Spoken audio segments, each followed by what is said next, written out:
여러분 안녕하세요. MC 임선우입니다. 여러분의 자녀는 디지털 세상 속 안전한가요? 이 스마트폰이 필수가 되어버린 요즘이죠. 그래서 그런지는 몰라도 이 청소년들 사이에서 사이버 폭력이 점점 늘어가는 추세라고 합니다. 그래서 오늘은 학부모님들께서 꼭 짚고 넘어가셔야 할 이 사이버 폭력이라는 주제를 놓고 전문가님들 모시고 이야기 나눠보는 시간 갖도록 하겠습니다. 네, 우리 교수님부터 간단하게 자기소개 먼저 부탁드리겠습니다. 네, 저는 서울여대에서 인터넷 윤리를 담당하고 있고요. 인공지능 윤리, 또 디지털 사회의 윤리 이런 것들을 가르치고 있는 윤미선입니다. 네, 안녕하세요. 저는 푸른나무 재단에서 운영하는 서울시 교육청의 꼼채우미 센터에서 학교폭력 상담을 하고 있는 이윤이라고 합니다. 반갑습니다. 그래서 오늘 이렇게 어렵게 자리해 주셨는데요. 우리가 흔히 이 사이버 폭력이라는 단어는 정말 많이 들어봤지만 정작 무슨 뜻인지는 정확히 잘 모르겠거든요. 우리가 말하는 사이버 폭력 정확하게 무엇을 의미하는 건가요? 네, 사이버 폭력 요즘에 아주 중요한 주제인데요. 학부모님들께서 반드시 알아두셔야 되는 주제라고 생각이 듭니다. 사이버 폭력은 디지털 기기나 또 사이버 공간에서 이루어지는 언어 폭력, 또 영상 폭력 등을 의미하는데요.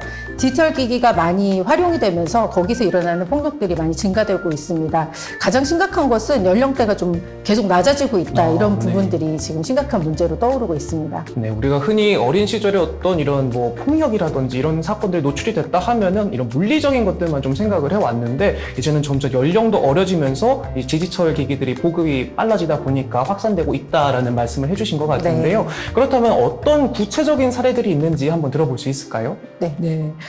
최근에 이제 초등학생을 중심으로 많이 일어나고 있는 사이버 폭력의 경우에는 이를테면 이제 많이 학생들이 사용하는 단체 이제 대화방이나 채팅방 안에서 특정한 학생을 대상으로 놀리거나 괴롭히거나 욕설 또는 비방, 좀 이렇게 과장된 사진들을 올린다든지 해서 하는 이제 단체로 하는 떼카라는 형태의 사이버 폭력도 있고요. 네. 또는 학생을 이제 초대하고 나서 모든 학생이 다 나가버리는 그런 식의 어떤 따돌림을 하는 것을 우리가 방폭이라는 단어도 쓰고 있는데 많은 것들은 이제 초등학생들 입장에서는 대부분 이제 단체 대화방에서 일어나고 또는 그 초성을 이용해서 네. 누군지 모르게 교묘하고 은밀하게 특정한 학생을 대상으로 이제 저격글을 올린다든지 네. 대부분의 그 주변에 있는 학생들은 다 알아차리는 거죠.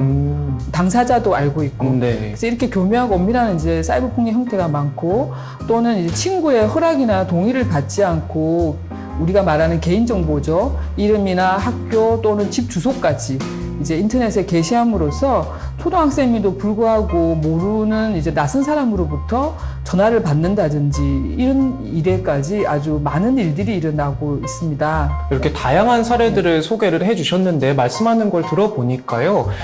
디지털 세상, 우리가 사이버 폭력이라고 부르는 만큼 디지털 세상 속에서 일어나다 보니까 부모님들께서 모르는 경우도 있이 그냥 지나가는 경우도 많을 것 같고 또 알고 있다고 해도 어떤 거기에 대한 규정이나 그런 것들이 아직 명확하게 확립되지 않은 만큼 조금 안일시하는 그런 모습이 보이는 것 같네요. 네.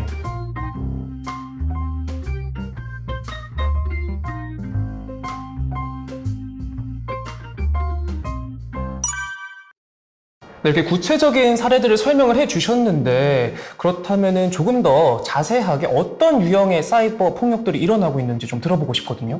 네, 사이버 폭력은 유형이 여러 가지가 있는데요. 가장 많이 이루어지는 것은 사이버 언어 폭력이라고 볼 수 있습니다. 네. 청소년들 사이에서는 언어적인 것들이 많이 있는데요. 메신저 또는 SNS를 통해서 누군가를 욕설하거나 하는 것들이 많이 이루어지고 있고요. 가장 넓은 범위에서 이루어진다라고 보실 수가 있을 것 같고요. 네. 또 하나는 사이버 명예훼손인데요. 이 명예훼손이라는 게 예전에는 그러니까 MC님처럼 유명하시거나 또는 공인인 분들을 대상으로 이루어졌다면 지금은 일반인들을 상대로 해서 이루어지는 명예훼손이 참 많이 있습니다. 네. 명예훼손이 이루어지려면 명예의 대상이 있어야 되고 그에 대한 거짓이든 사실이든 어떤 내용들이 구체적으로 있어야 되거든요. 그런 내용들을 포함해서 내용들을 이제 올려서 명예를 실추시키는 건데요. 문제는 이 내용들이 너무나 많이 지금 심각하게 퍼지고 있고요. 요즘에 포털 사이트들 보면 포털 사이트에서도 일반인들이 제가 명예훼손을 당한 것 같아요라는 문의글이 많이 올라오고 있습니다. 그래서 맞아요.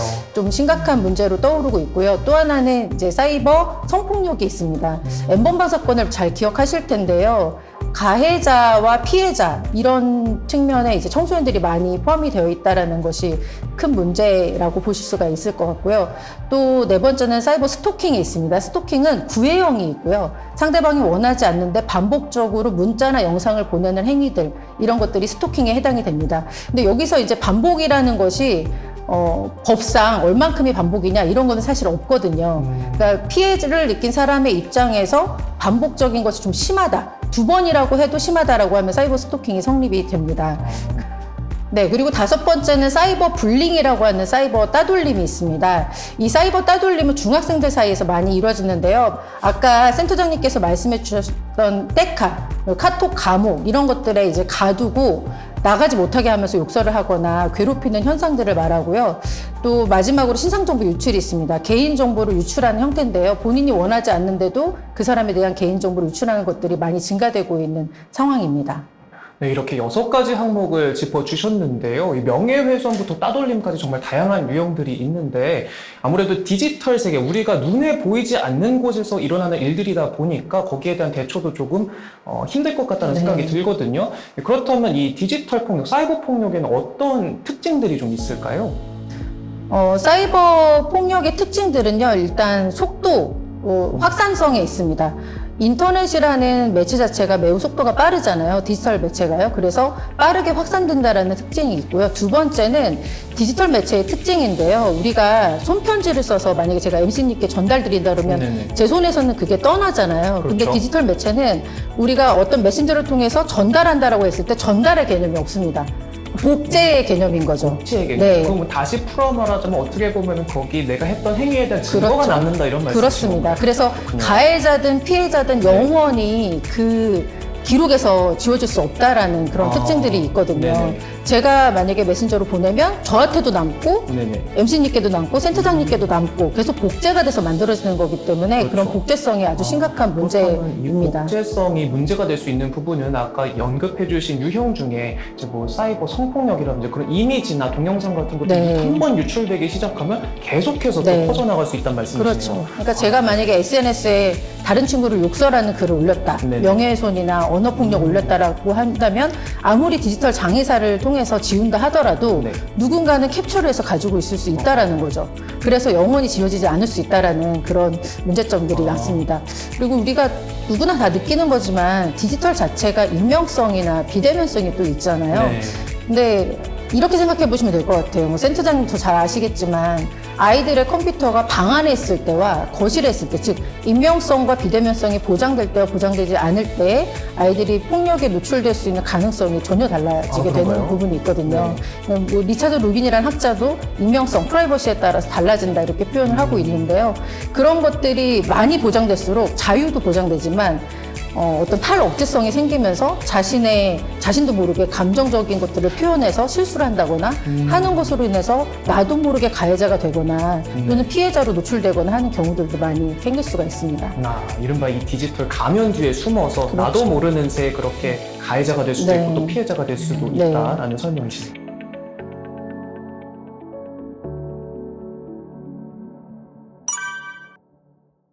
그렇다면 이제 뭐 피해자라든지 가해자라든지 어떤 징후들이 좀 있을까요? 평상시에 보면은 이제 많은 분들이 좀 피해 징후를 많이 생각하시는데 일단 첫 번째가 보면 우리 자녀가 스마트 기기 또는 전자기기를 사용하는 시간이 많다. 네. 라고 했을 때는 여러 가지 그거를 통해서 친구들과 소통하고 있으니까요. 바람직하지 않은 방법도 있을 수 있죠. 네. 그런 거를 봤을 때 아이의 이제 SNS 활동 시간들도 좀 살펴보시고 또 우리 아이의 프로필 사진 아니면 자기 감정이나 기분 상태를 나타내는 단어 또는 뭐 사진 이러한 부분들이 너무 좀 감정 기복이 많이 보이는지 또는 뭐 우리 자녀가 스마트기기 사용할 때 표정을 보니까 불안하고 뭐 이렇게 벨 소리만 울려도 아이가 깜짝깜짝 놀란다든지 초조해하는지 이러한 것들을 이제 살펴보면서 징후를 좀 아시게 되면 자연스럽게 가정에서 아이랑 또 자녀에게 어떤 일이 있느냐라고 좀 대화로 이제 이끌어 갈 수 있는 것 같아요.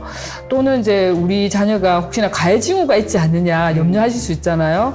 뭐 그럴 경우에도 우리 아이가 다른 사람의 동의를 구하지 않고 혹시 SNS에 사진이나 글을 올리지는 않는지 또는 평상시보다 용돈 씀씀이가 이제 너무 크지는 않은지 이 말씀을 드리는 이유는 요즘은 이제 사이버를 통해서도 여러 가지 결제 시스템이 있다 보니까 네. 본인의 용돈 말고 다른 친구의 돈을 이제 사이버 금품갈취라고도 하는데 이런 형태로 해서 또 온라인상에서도 네. 또 그런 일이 일어날 수 있네요. 그러다 보니 이제 온라인이라는 것이 우리가 사이버 공간이라고는 하나 그런 것들이 별개로 이루어지는 것이 아니라 네. 뭐 아이들이 단체 그 채팅방에서 사이버 따돌림을 당하는 학생이 있다면 그 학생의 학급에서의 생활도 우리가 충분히 짐작할 수 있는 상황이죠. 온라인 안에서 이렇게 차단당하는 친구가 그 학급에서도 또 또래들로부터도 이제 공공연하게 괴롭힘이 이어지는 사례들이 빈번하기 때문에 우리가 좀 조기에 징후를 발견하고 그런 것들에 대해서 예방하고 대처하는 방법은 필수라고 생각이 들어요. 그래서 이제는 이 디지털 세상 그리고 현실 세계를 네. 분간할 수가 없는 하나로 통합된 그런 시대를 저희가 살고 있는데 그렇다면 우리 가정에서 부모님들이 이런 것들 어떤 식으로 좀 예방할 수 있는 방법이 있을까요? 네, 가정에서는 아무래도 부모님들이 평상시에 자녀와 정기적인 대화, 그리고 이제 우리가 가장 쉽게 말한 지속적인 관심, 애정이 많이 필요할 거로 생각이 되고, 그런 대화 속에서 올바른 디지털 윤리 의식을 가질 수 있도록 평상시에 지도가 중요할 거로 생각이 듭니다. 그리고 비대면인 만큼 상대방에게 상처가 줄 수 있는 글일 수도 있다는 것을 항상 부모님께서 좀 공감해 주시는 그런 대화들이 필요할 거로 생각이 들고요. 이어서 말씀을 또 조금 더 덧붙이면 우리 푸른나무 재단의 학교폭력 전국 실태조사에서도 네. 이제 첫 번째가 사이버 폭력이었는데 그 중에서도 작년 대비해서는 2배, 그리고 2019년을 대비해서는 6배나 사이버 폭력이 급증가하는데요. 네. 그 중에서도 초등학생들이 뭐 31.3%로 사이버 언어 폭력이 제 1위였고 그 이후에 학생들이 그만큼 도움을 요청하느냐라고 좀 살펴봤을 때 주변에 알리기를 꺼려하든가 아니면 부모님께 알려도 도움이 되지 않을 거라고 생각하든가 또는 이제 자기가 쓰고 있는 디지털 기기가 압수당하거나 좀 그 이용 시간에 대한 제지들을 당할 수 있는 걸 염려해서 아이들이 오랫동안 이렇게 사이버 폭력 피해 노출돼도 도움을 요청하지 못하는 경우가 많아요.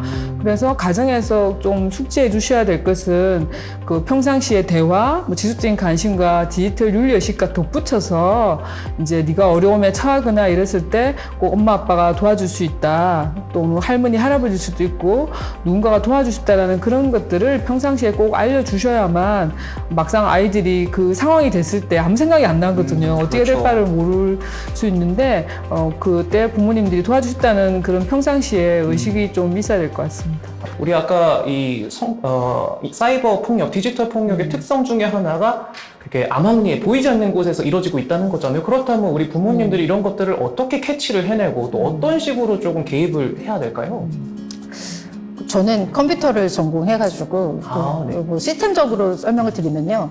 일단 웹브라우저를 살펴보시면 포렌식 점검할 때 많이 하는 네. 건데요. 거기서 보면 이제 어떤 검색어를 입력했는지 이런 것들을 보시면은 부모님들께서 좀 대응이 되실 부분들이라고 생각이 들고요. 네. 뿐만 아니라 이 아이들이 웹브라우저에서 검색한 거를 캐시라는 영역에 들어가 보면 다 증거를 잡을 수가 있거든요.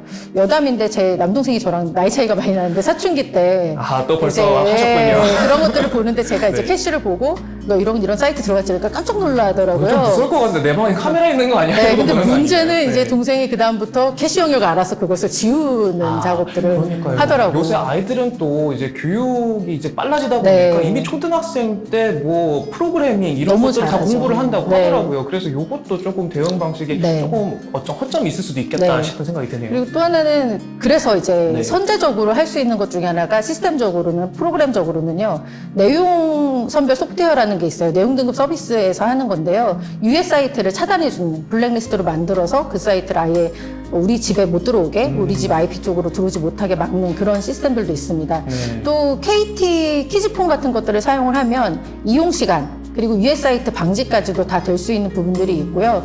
또 앱 같은 것들을 보면은 사이버 폭력이 노출되어 있는지 아닌지를 감시해 줄 수 있는 그런 앱들도 있어서 그런 네. 것들을 충분히 활용하시면은 큰 도움이 되실 거라고 생각이 듭니다.